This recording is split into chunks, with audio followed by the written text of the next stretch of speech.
ওগো ওঠো, চাটা খেয়ে নাও। চলে এসছি। ছোট ডার্লিং, চাটা খেয়ে নাও।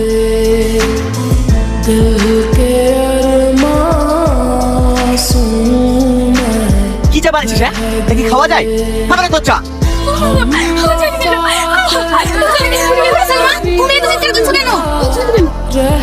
সালমা, তোর কি চাপ লেগেছে? আমি চা ফেলেছি। এরকম মেয়েদেরকে একদম করা উচিত।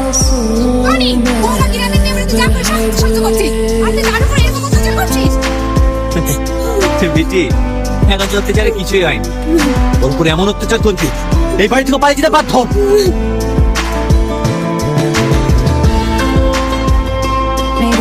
এই তোকে এখানে আসতে কে বলেছে? যা এখান থেকে। ঠিক আছে। কি হলো বৌদি, চলে যাচ্ছ যে?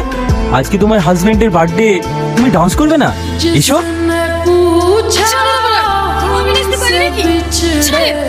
তুই কাকে ডান্স করার কথা বলছি? একটু মাল খাই দে, তাহলে তো খুদের মতো নাচতে লাগবে। না বৌদি, খাও খাও, মাইকেল জ্যাকসনের মতো ডান্স করবে।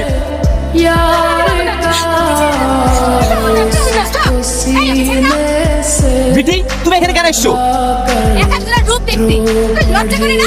একটা পরপুরুষের উপর হাত ধরে ডান্স করছে, আর তুই দাঁড়িয়ে দাঁড়িয়ে দেখছিস?